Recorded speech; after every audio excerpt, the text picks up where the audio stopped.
Hello friends, मैं सी पुनीत जैन आपका स्वागत करता हूं आपके अपने यूट्यूब चैनल पर। दोस्तों, आज की वीडियो यहां पर जो है फॉर्म 121 को लेकर है।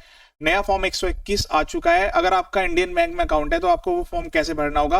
अभी हो सकता है कि वो उसकी वेबसाइट पर ऑनलाइन या फिर ऐप के द्वारा फाइलिंग के लिए अवेलेबल ना हो, लेकिन आप जो है हार्ड कॉपी में इसको फाइल करके अपनी जो ब्रांचेस में सबमिट कर सकते हैं।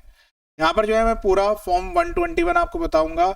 ये सेक्शन 393 से गवर्न है। जो एलिजिबल पर्सन है केवल वही इस फॉर्म को भरें, जो एलिजिबल नहीं है वो यहाँ पर इस फॉर्म को मत भरे। इसमें पेनल्टी और प्रोजिक्यूशन के भी प्रोविजंस है। नए इनकम टैक्स एक्ट 2025 सेक्शन 482, इसमें यहाँ पर जो है पेनल्टी प्रोजिक्यूशन के प्रोविजंस दिए गए हैं। वीडियो को पूरा एंड तक देखिएगा। मैं यहाँ पर पॉइंट टू पॉइंट सब कुछ बताने वाला हूँ, क्या भरना है, किस तरीके से भरना है, क्या डिटेल्स आएगी, पार्ट ए किसको भरना है, पार्ट बी किसको भरना है। और वीडियो को शेयर जरूर कीजिएगा। ये वीडियो भी काफी शॉर्ट में रहने वाला है, तो आप आसानी से एंड तक देख सकते हैं। जरूरी बातों का आपको ध्यान रखना होगा। सबसे पहले हम यहाँ पर चेक कर लेंगे कि इससे पहले जो फॉर्म थे हमारे, जब हम यहाँ पर फाइलिंग करते थे 15G और H, दो अलग अलग फॉर्म्स यहाँ पर हमारे हुआ करते थे, उन दोनों को यहाँ पर जो है मर्ज कर दिया गया है।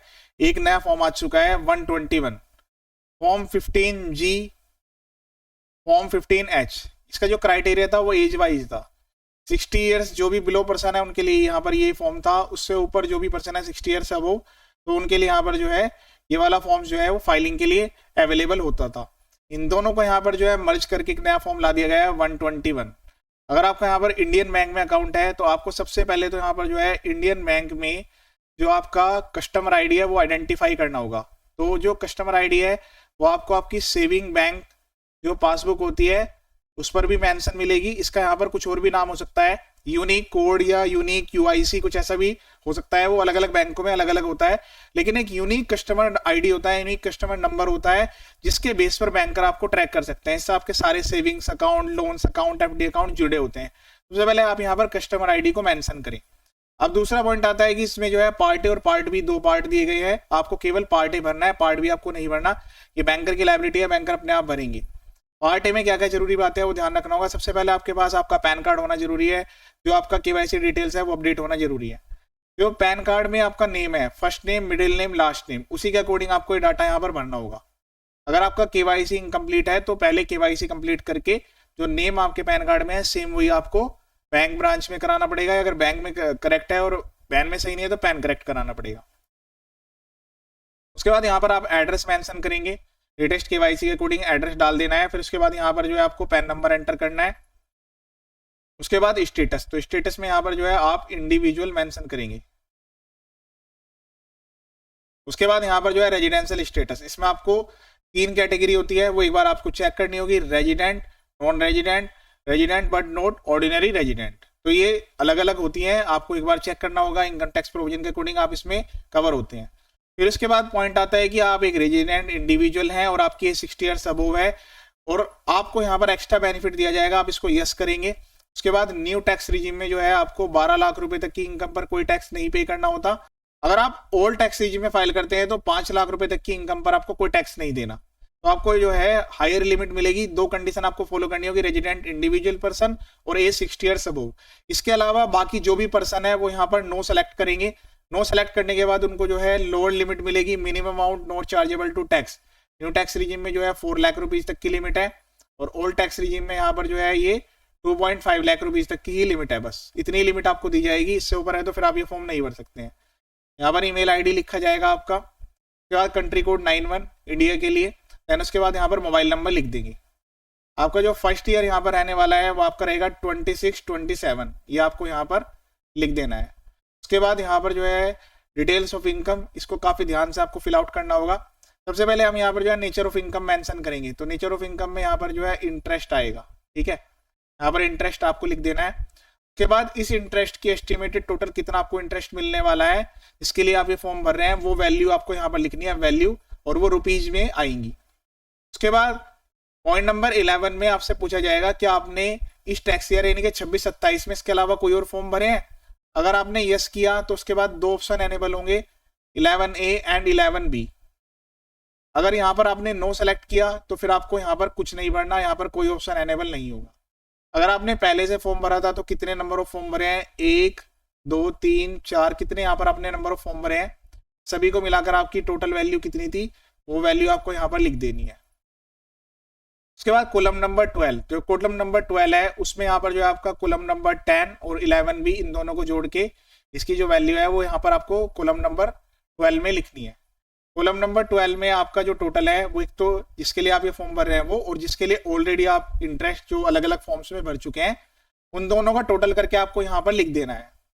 उसके बाद नेक्स्ट कॉलम आएगा कॉलम नंबर 13, इसमें आपको वैल्यू लिखनी है एक तो ये वाली, इसको जोड़ते हुए आपकी जो टोटल इनकम है वो यहाँ पर आपको बतानी होगी कि आपकी इस टैक्स ईयर यानी कि जो कि हम 26-27 सेलेक्ट किया है उसके लिए आपकी जो है टोटल इनकम कितनी आ रही है।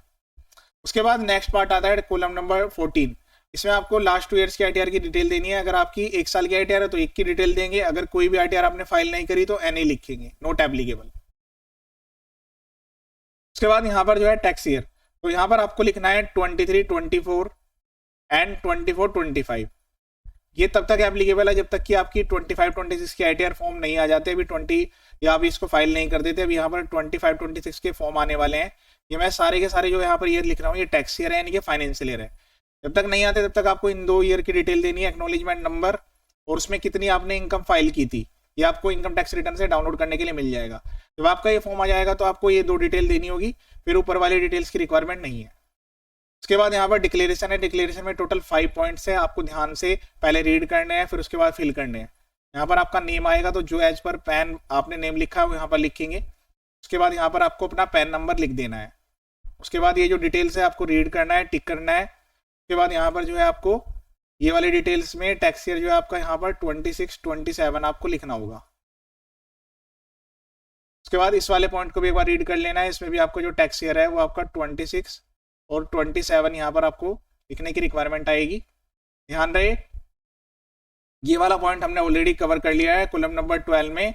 जो यहाँ पर अमाउंट है वो एक्सीड नहीं होनी चाहिए, maximum amount not chargeable to tax, और इसके लिए जो रिलैक्सेशन है वो यहाँ पर resident individual plus 60 years above, ये 2 कंडीशन यहाँ पर जब फॉलो होंगी तो वो वाली लिमिट यहाँ पर नहीं देखी जाएगी, ये हमने ऑलरेडी ऊपर कवर कर लिया है।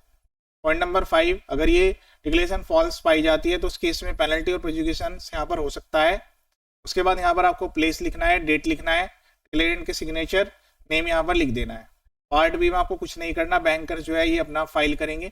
उसके बाद यहाँ पर जो है आपको ये नोट जो है एक बार जरूर रीड करने हैं इस फॉर्म को भरने से पहले। वैसे तो ऑलमोस्ट हमने सारे पॉइंट्स कवर कर लिए हैं, एड्रेस भी प्रॉपर आपको देना है, नेम प्रॉपर सही लिखना है, लेकिन फिर भी आपकी रेस्पॉन्सिबिलिटी है कि पहले आप इन जो फॉर्म है पॉइंट नंबर 1 से लेकर पॉइंट नंबर 14 तक के यहाँ पर पॉइंट्स दिए गए हैं उनको आराम से रीड करिएगा। उसके बाद जब आप इसके लिए एलिजिबल हो तभी फाइल करिएगा। फॉल्स डिक्लेरेशन 482 में पेनलाइज हो सकती है, इसका ध्यान रखना है आपको। मैंने आपको कंप्लीट प्रोसेस बता दिया है। बाकी सभी बैंकों के लिए मैंने अलग अलग फॉर्म्स अपने यूट्यूब चैनल पर अपलोड कर दिए हैं।